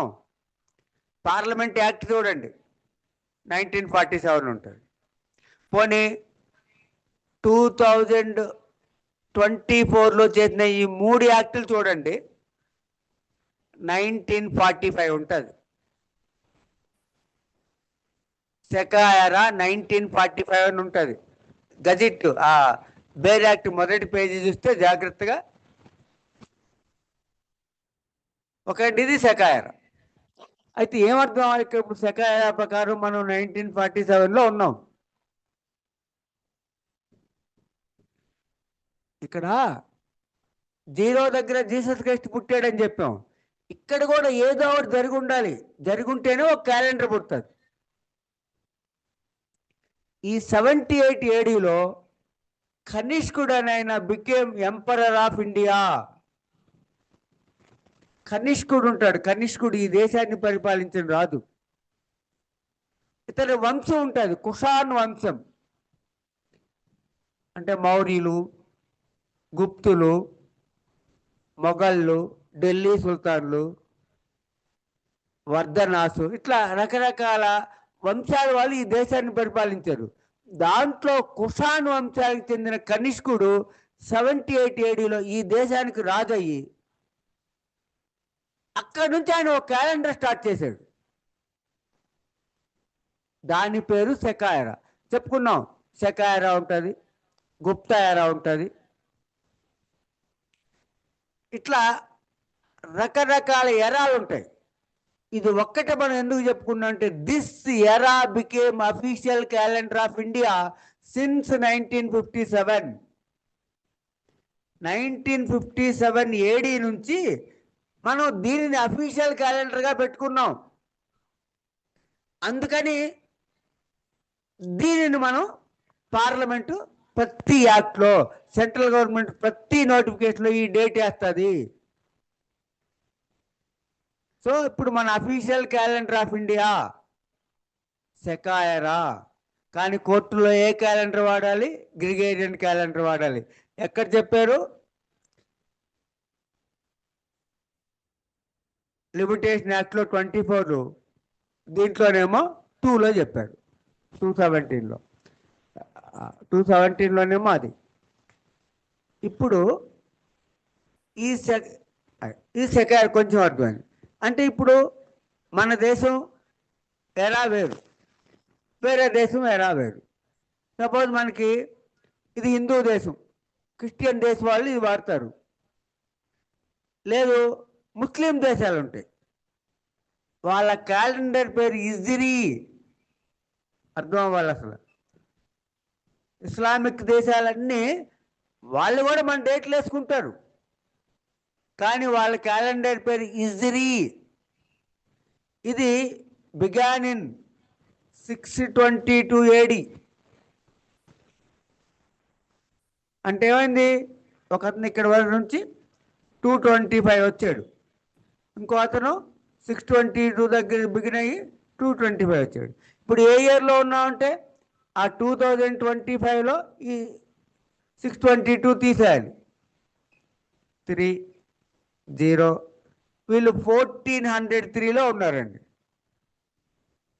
ముస్లిం దేశాలు ఇప్పుడు 1403లో ఉన్నాయి వాళ్ళ ఎరా ప్రకారం. మళ్ళీ ఇక్కడ ఏమర్థం అవ్వాలి,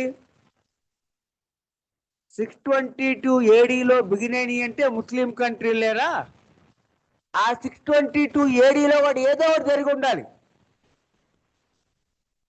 ఈ ఇస్లాం మతం ఫౌండర్ ఉంటాడు, ప్రాఫెట్ మహమ్మద్. మహమ్మద్ ప్రవక్త.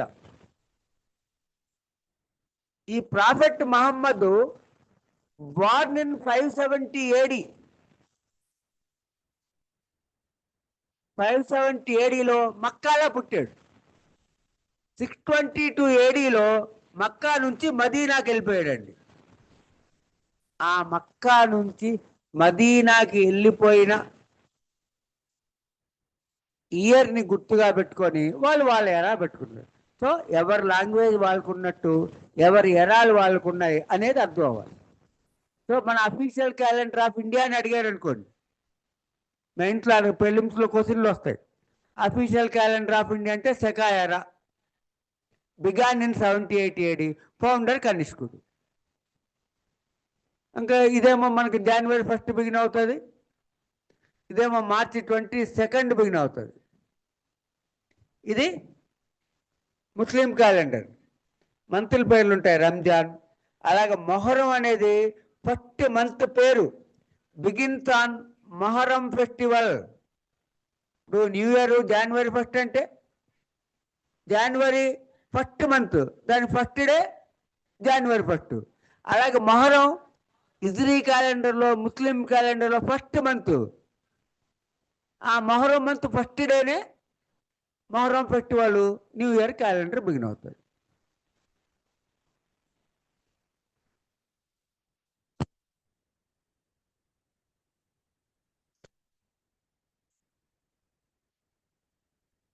ఇవన్నీ యాక్చువల్గా మనకి ఒక్కొక్క చాప్టర్ ఒక్కొక్క క్లాస్ ఉంటుంది.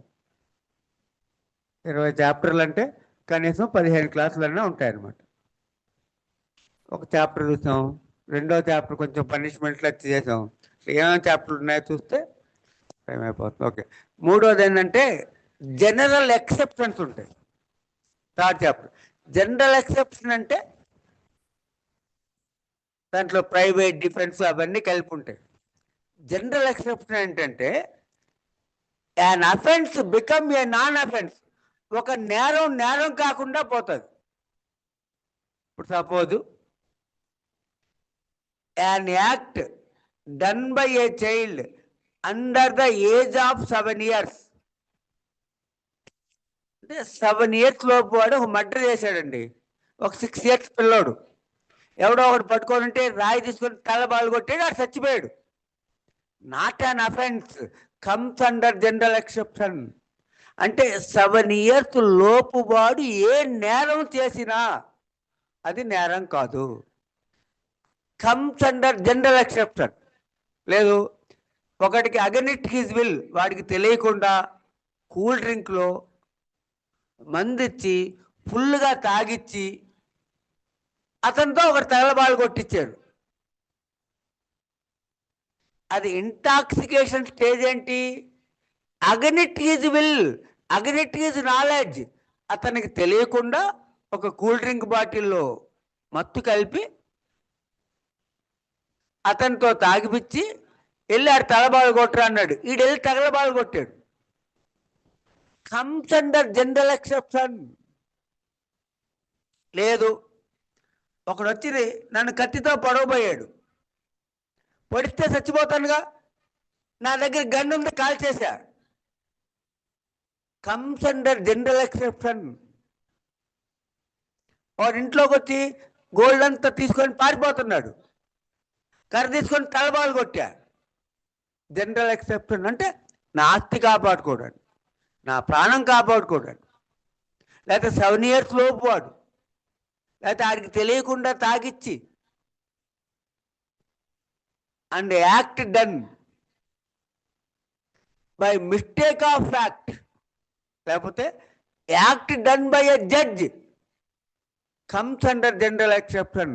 ఇప్పుడు ఎందుకు అసలు?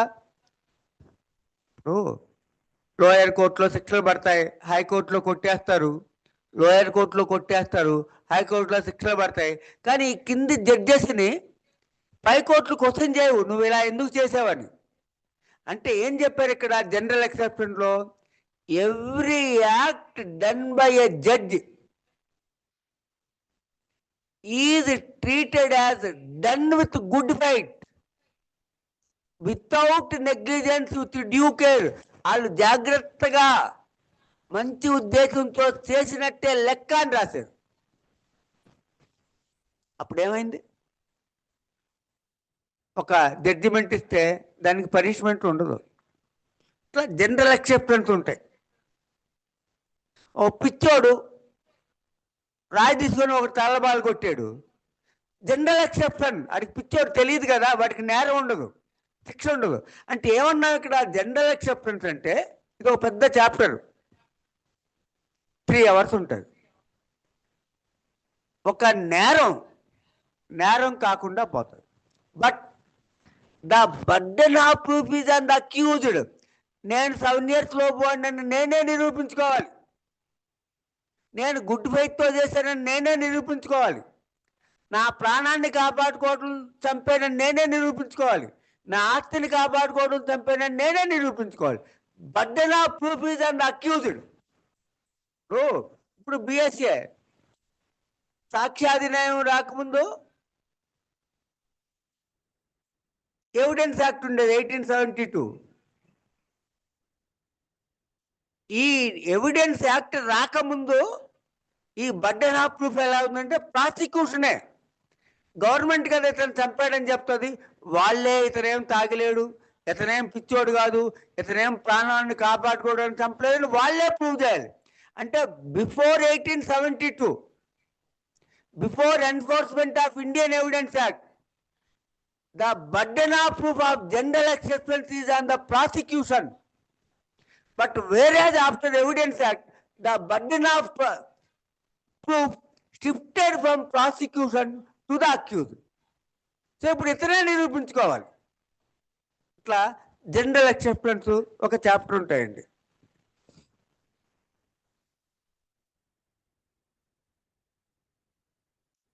ఇంకో 5 ఏంటంటే offences against women and children. Against women అంటే రేపు, మోడెస్టీ, యాసిడ్ అటాక్లు, ఇట్లాంటివన్నీ ఒక సపరేట్గా ఒక చాప్టర్లో పెట్టారు. అఫెన్సెస్ అంటే 12 years లోపు అమ్మాయిని రేపు చేస్తే ఏంటి, ఓన్లీ ఉమెన్. పోక్సో యాక్ట్ అలా కాదు.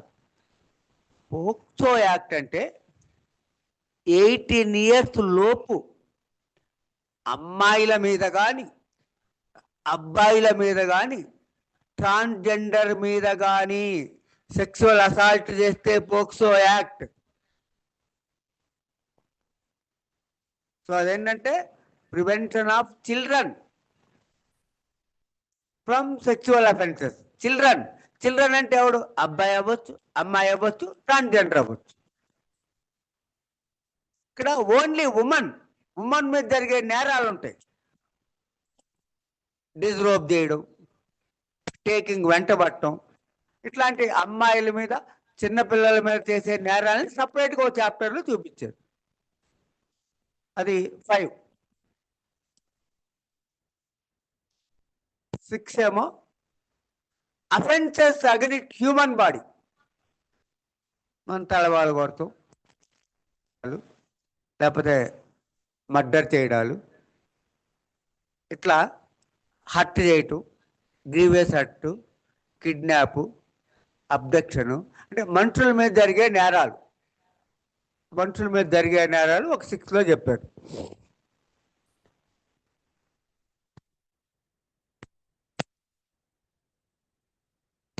అలాగా ఒక 7 ఉంటుంది.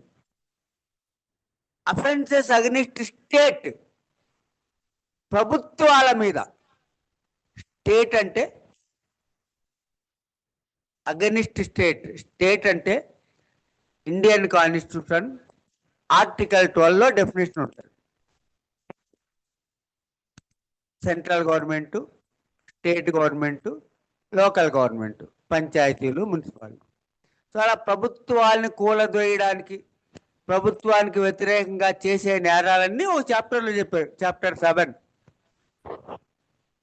8 సపరేట్గా defence forces, navy, army, air force, వాటిలో జరిగే నేరాలకి ఈ బిఎన్ఎస్ వర్తించదని చెప్పాం కదా. బయటకు వచ్చినప్పుడు, లేకుంటే పారిపోయి వచ్చినప్పుడు, లేదంటే నేవీ వాళ్ళు వచ్చి మనలాగా బయట సిటిజన్స్గా ఉండి నేరాలు చేసినప్పుడు అట్లా వాళ్ళకి సపరేట్గా ఉంటుంది. అలాగే 9 అంటే అసలు ఏమేమి ఉంటాయి చూస్తున్నాం.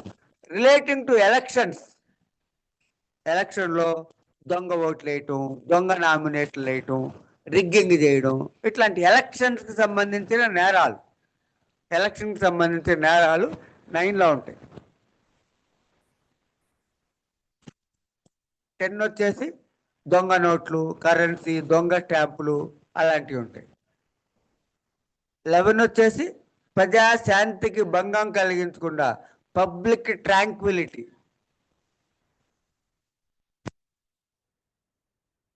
12 అఫెన్సెస్ బై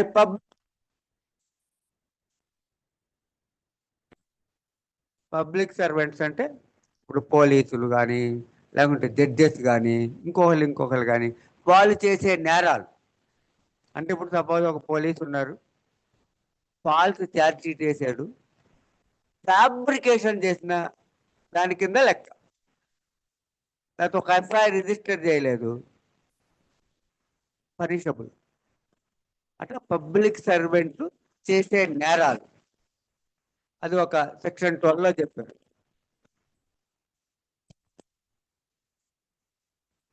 13లో 14లో ఫాల్స్ ఎవిడెన్స్ ఉంటుంది. అబద్ధ సాక్ష్యాలు చెప్తే ఏంటి?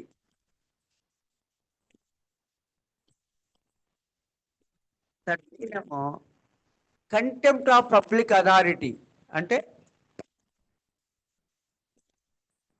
ఎవరైనా రెవెన్యూ వాళ్ళు వచ్చారు,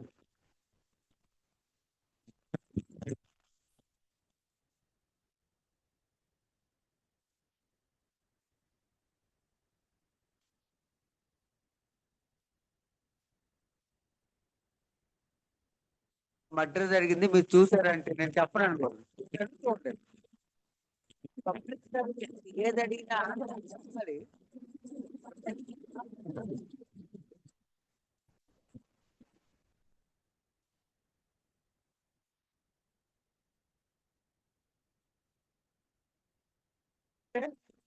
ఎవరైనా పబ్లిక్ హెల్త్ ని పాడు చేస్తున్నాడు, పొల్యూట్ చేస్తున్నాడు, లేకపోతే చెరువులు ఏమన్నా కలుపుతున్నాడు, వాటర్ ట్యాంకులు ఏమన్నా కలుపుతున్నాడు, అలా పబ్లిక్ హెల్త్ ని ఏమన్నా డ్యామేజ్ చేస్తే, అది పబ్లిక్ సేఫ్టీని, బ్రిడ్జీలు పగలు కొడుతున్నాడు, రోడ్లు పగలు కొడుతున్నాడు, లేకపోతే డీసెన్సీ ఉంటుంది, పబ్లిక్ న్యూసెన్స్ ఉంటుంది.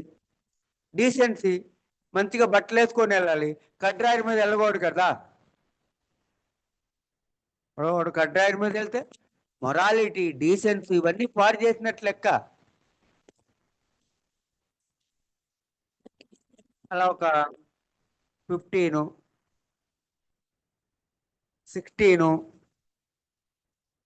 రిలీజియన్కి సంబంధించిన నేరాలు, గుడుల మీద, చర్చిల మీద, మసీదుల మీద దాడి చేయటం, లేకపోతే ఊరేగింపుల మీద దాడి చేయటం, లేకపోతే 2 రిలీజియన్స్ మధ్య గొడవలు పెట్టడం, అఫెన్సెస్ రిలేటెడ్ టు రిలీజియన్. 17 వచ్చేసి offences against property, theft, extortion,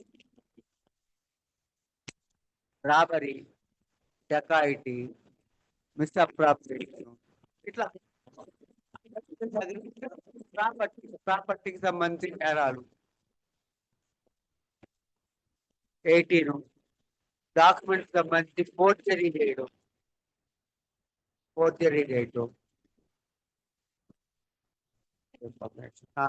19లో డిఫమేషను.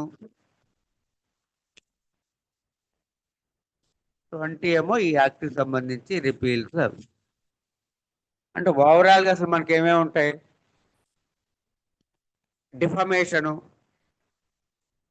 అంటే డిఫమేషను, ఇన్సల్ట్, ఇంటిమిడేషన్ అంటాం వాటి గురించి. ప్రాపర్టీ థెఫ్ట్,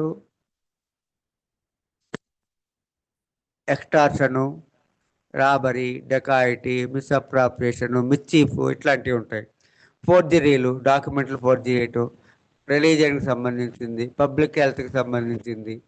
అలాగే ఫాల్స్ ఎవిడెన్స్ ఇస్తే ఏంటి, పబ్లిక్ సర్వెంట్ మాటని కంటెంప్ట్ చేస్తే ఏంటి, ఎలక్షన్లు, పబ్లిక్ సర్వెంట్ చేసే నేరాలు, ప్రజాశాంతికి భంగం కలిగిస్తే, అలాగే కరెన్సీ, 8 ఏమో డిఫెన్స్ ఫోర్సెస్ వాళ్ళు, 7 ఏమో అగనిస్ట్ స్టేటు, 6 ఏమో హ్యూమన్ బాడీ, 5 ఏమో ఉమెన్ చిల్డ్రన్, 4 ఏమో జనరల్ ఎక్సెప్టెన్స్, 3 జనరల్ ఎక్సెప్టెన్స్, 2 ఏమో పనిష్మెంట్స్, ఫస్ట్ ఏమో ప్రిలిమినరీ. అట్లా 358 సెక్షన్స్, 20 చాప్టర్స్ ఉంటాయని చెప్పాం. ఓకే అండి, రైట్. ఇంతవరకు ఊరికే మనం ఏమేం పదాలు ఉంటాయి, ఏమేమి నేర్చుకోవాలి, ఇంట్రడక్షన్ అయినట్టు. ఓకే అండి. రేపటి నుంచి రెగ్యులర్ క్లాసులు ఉంటాయి. జాయిన్ అవ్వాలనుకున్న వాళ్ళు రేపు కాల్ చేసి జాయిన్ అయిపోవచ్చు. ఓకే అండి, థ్యాంక్ యూ అండి.